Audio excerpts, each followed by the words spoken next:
இந்த road show, சாலைகளில் நிகழ்ச்சிகளை நடத்துவது அரசியல் கட்சிகள், இவைகளுக்கு நெறிகாட்டு வழிமுறை தேவை அப்படின்னு ஒரு பொதுநல வழக்கு தொடரப்பட்டது. அந்த வழக்கில் நீதியரசர் செந்தில்குமார் அவர்கள் சரமாரியா கேள்வி கேட்டு கடும் கண்டனத்தை பதிவு செய்திருக்கிறார். அன்பார்ந்த தோழமைகளே, கரூரில் நடந்த சம்பவம் தொடர்பாக நம்ம தொடர்ச்சியாக வீடியோ போட்டு வரோம். அதில் நம்ம அது ஆழ்ந்த அனுபவங்களையும் எந்த அளவுக்கு மீளா துயரில் இருக்கிறோம் என்பதையும் தொடர்ந்து பார்த்துட்டு வரோம். அப்படி இருக்கிற சூழ்நிலையில் இப்போது 41 உயிர்கள் ஈஸியாக நினச்சிட்டிங்களா விஜய் அவர்களே? நீதிமன்றம் கடுமையாக சாடி இருக்கு, மிக கடுமையாக வெளுத்து விட்டுருக்குன்னு சொல்லலாம். அது என்னன்னு சொல்லிட்டு ஒன்று ஒன்றா நம்ம பார்க்கலாம். கரூரில் நடந்த சம்பவம் இருக்க, அது வந்து மேட் டிசாஸ்டர் அப்படின்னு சொல்லியிருக்காங்க. நீதிபதி அவர்கள் காட்டமாக சொல்லியிருக்காரு.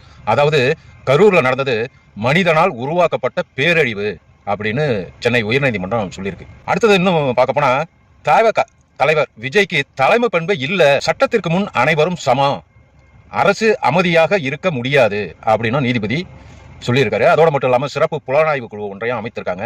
அதில் வடக்கு மண்டல ஐஜியான அஸ்ரா கார்க் அவர்கள் தலைமையில் ஒரு குழு அமைச்சிருக்காங்க. அந்த குழு உறுப்பினர்கள் பின்னாளில் தான் தெரிய வரும். தோழமைகளே, பல்வேறு காட்டமான கடுமையான சாடல்களை நீதிமன்றம், அதாவது நீதியரசர் செந்தில்குமார் அவர்கள் தெரிவித்திருக்கிறார்.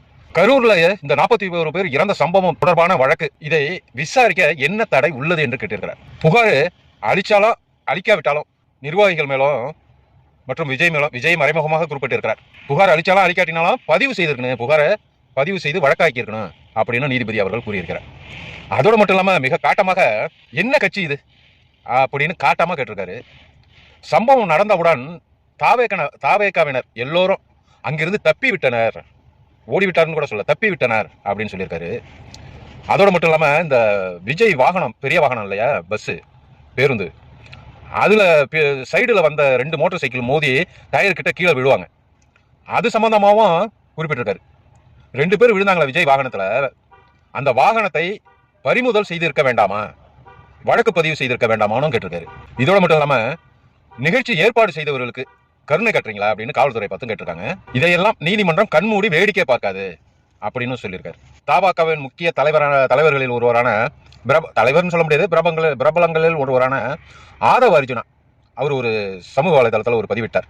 இலங்கை மற்றும் நேபாள் போல ஒரு புரட்சி ஏற்படுத்தணும், அது சம்பந்தமாகவும் நீதிமன்றம் கடும் கண்டனம் தெரிவித்திருக்கு. ஒரு சிறிய வார்த்தை பெரிய பிரச்சனை ஏற்படுத்தணும்னு தெரியாதா அப்படின்னு ஆதவ் அர்ஜுனாவை பார்த்து கேட்குது.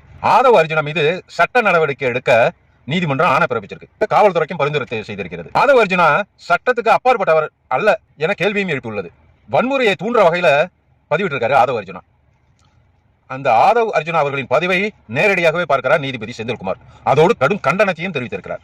தோழமைகளை, இதெல்லாம் நம்ம வீடியோவில் சொல்லும்போது, காணொலியில் சொல்லும்போது பலமான எதிர்ப்பு இருந்துச்சு, ஆதரவு இருந்துச்சு.